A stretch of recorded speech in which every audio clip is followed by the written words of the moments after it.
continue with this process. On the issue of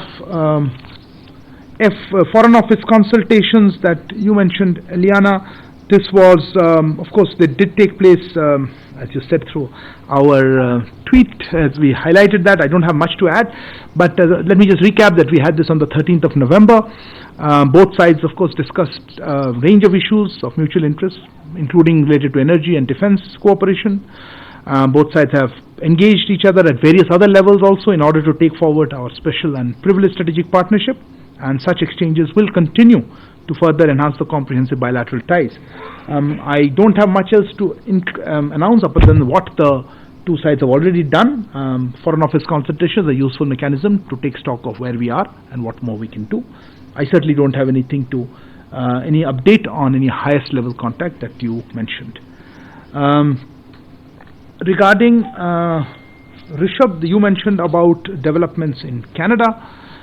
Look, I think you mentioned two different cases, quite separate.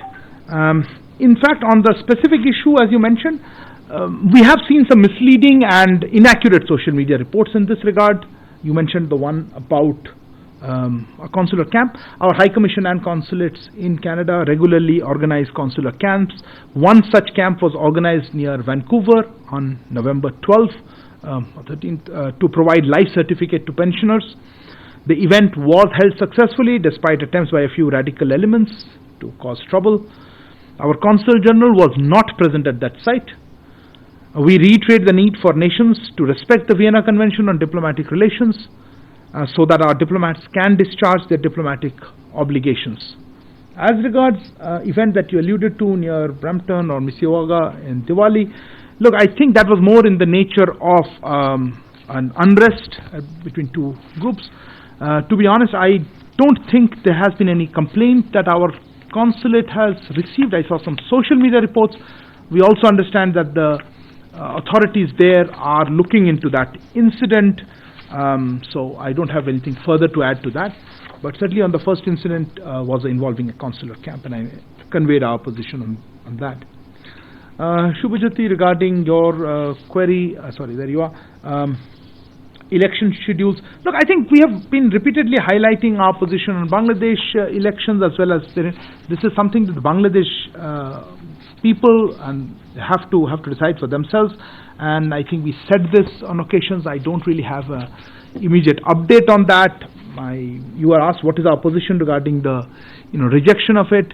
Look, again, I don't think it's appropriate for us to comment on that. It's up to the Bangladesh people and their democratic systems to work this out. I'm not sure in the past what we have done. I'm not sure I agree with what you said. However, I will leave it at that. Shashank, your question again was on Myanmar. I don't know how I would have slight disagreement with us propping up or supporting the SAC. I don't think that's objective at all. It's the government of Myanmar. We have engagement on cooperation with them, the neighboring country, on various issues, and I think whatever actions we take are in the light of overall, our interests and whatever else that guides our thing. We are certainly cognizant of our responsibilities, and we keep in mind all factors in it. You quoted some figures. I'm not going to be able to comment on that. If you specifically on that topic, if you would like more information, I would refer you to the relevant authorities. I don't think the ME. But as I said, our position on developments in that country is something that's of concern, of course, and we have been engaged to try to see how we can have a peaceful situation there. Okay, let's take a last round of questions. Kalol. Kalol from The Hindu. So, coming back to Bangladesh once again, so you have repeated what the Foreign Secretary said last week about thank God about election being an internal issue for Bangladesh. But when we look at the news reports, we find various diplomats, especially of the Western countries, Ambassador Peter Haas of the United States to begin with, is reaching out to all political parties, rather in an unusually activist manner.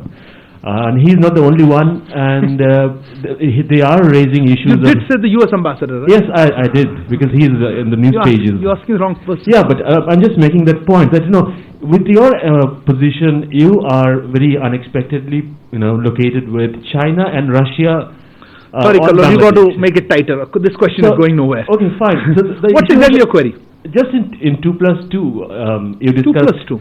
Yeah, in the 2+2 dialogue With the US. With the US, Uh-huh. you discussed Bangladesh, and so it's really looking like as if you have a difference of opinion on Bangladesh with the United States. So I was thinking if you would clarify, because it's been written about in the Bangla press in Dhaka quite a lot, that there is apparent difference over Bangladesh and the election process between India and the United States. And the Bangladesh position is not important. No, I mean, I don't understand your question. No, Anyway, no. I'll answer what I can. I got you. I I hope got you, you. I hope you got it. Okay. I'm not sure, but I'll try. Okay, I had a hand up here. Yeah. Yes, please. Hello, I'm Takashi from the Japanese newspaper called Asahi Shimbun. My question is about the Voice of Global South Summit. So the simple question is the issue of Israel and Palestine will be also one of the topics during the summit. And